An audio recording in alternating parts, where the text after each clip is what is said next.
Ang latest, ang hottest sa showbiz and entertainment. Heto na sa Ang Pilipinas Ngayon.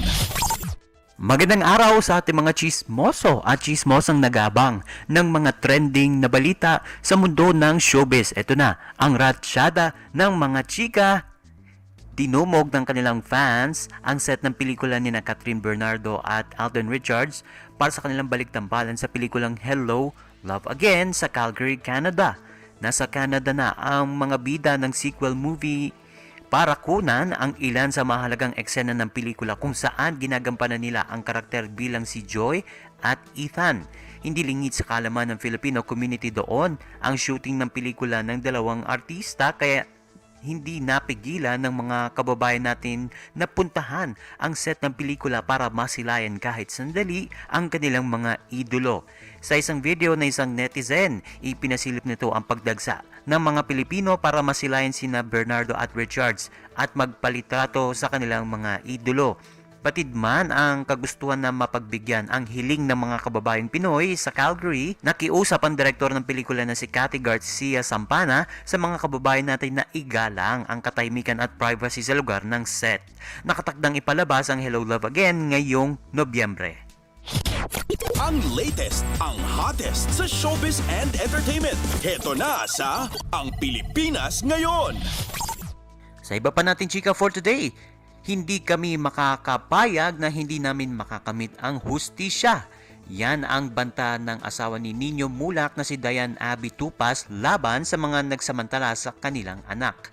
Ito'y sa gitna ng kontrobersyang pinag-uusapan ngayon sa social media hinggil sa isang blind item tungkol sa baguhang young actor na pinagsamantalahan raw ng dalawang executives mula sa isang TV network.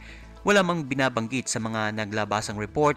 Sa mga online entertainment sites, kalat na ang balitang tinutukoy umano ng blind item ay ang anak ni Nino na si Sandro Mulak. Sa Facebook post ng asawa ni Nino at stepmother ni Sandro, ay kanilang pinost ang mahabang mensahe para sa mga taong nang walang hiya sa isa nilang kapamilya na hindi niya binanggit ang pangalan. Ayon kay Dayan, gagawin nila ang lahat para makamit ang hustisya at maparusahan ang mga taong nambaboy sa kanilang anak. Ikinagalit din nito ang ani pambababoy ng dalawang executive sa kanilang anak na pinalaki nila ng may pagmamahal. Ayon pa kay Dayan, hindi sila papayag na hindi nila makakamit ang hustisya para sa kanilang anak at wala itong sasantuhin kahit sino pa ang kanilang kahit sino pa ang magtatanggol sa kanila. Panghuling mensahe nito, itutuloy nila ang laban at papanagutin nila ang mga responsable sa pananamantala nila sa baguang aktor. Nauna rito, nagpost ng cryptic message ni Nino sa kanyang Facebook page na pinaniniwalaan para sa mga taong nasa likod ng pangahalay sa kanyang panganay na anak. Sabi ng dating child wonder, quote and unquote, "Inumpisahan nyo, tatapusin ko." Nirepost ito ng ilang kapamilya ni Nino kabilang na aktor na si Andrew Mulak at anak ni Aga at Janice de Belen na si Luigi Mulak. Ang latest, ang hottest sa showbiz and entertainment. Heto na sa Ang Pilipinas Ngayon.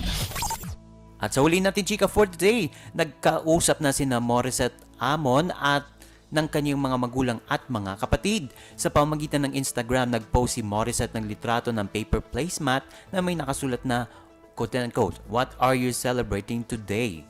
May mga nakalagay doong choices na maaaring guhitan kung ano ang napili mo. Ang nilagay ni Morissette na marka ay ang salitang reconciliation, #peace. Sa isa pang photo, makikita naman ang singer kasama ang asawang si Dave Lamar at ang mga magulang niyang sina Amay Amon at Annalie Daog at kanyang mga kapatid. Si Dave ay kabatch ni Morissette sa kapamilya reality singing competition na The Voice of the Philippines Season 1 na umere noong 2013. Ayon sa tatay ni Morissette, si Dave daw ang rason kung bakit nagdesisyon ng kanyang anak na umalis sa kanilang tahanan dahil nag-live-in na ang magkarelasyon noon. Balitang hanggang sa kinasal daw, sina Morissette at Dave ay hindi pa rin daw sila nag-aayos ng kanyang pamilya. Ngunit makalipas nga ang ilang taon, mukhang natuldukan na ang sigalot sa pagitan ni na Morissette at ng kanyang ama. Kung matatandaan, umalis daw si Morissette sa kanilang tahanan dahil nagkaroon ng hindi pagkakaunawaan itong si Morissette at ang kanyang ama noong 2019 dahil sa pag-abandona ng singer sa kanyang pamilya para sa boyfriend pa lamang niya noong si Dave at ang pagbabawal at paghihigpit sa kanya ng ama lalo na sa pakikipagrelasyon. At nagpaabot naman ng magaganda at positibong komento mula sa netizens para sa pamilya ni Morissette, kabilang na dyan ang mga kaibigan nila sa showbiz.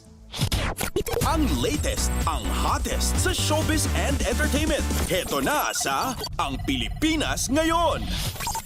At wala na tayong oras para sa ating balitang artista. Maraming salamat mga kachismis sa pakikinig sa aking mga chika for today.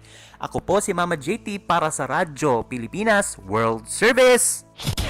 Ang latest, ang hottest sa showbiz and entertainment. Heto na sa Ang Pilipinas Ngayon.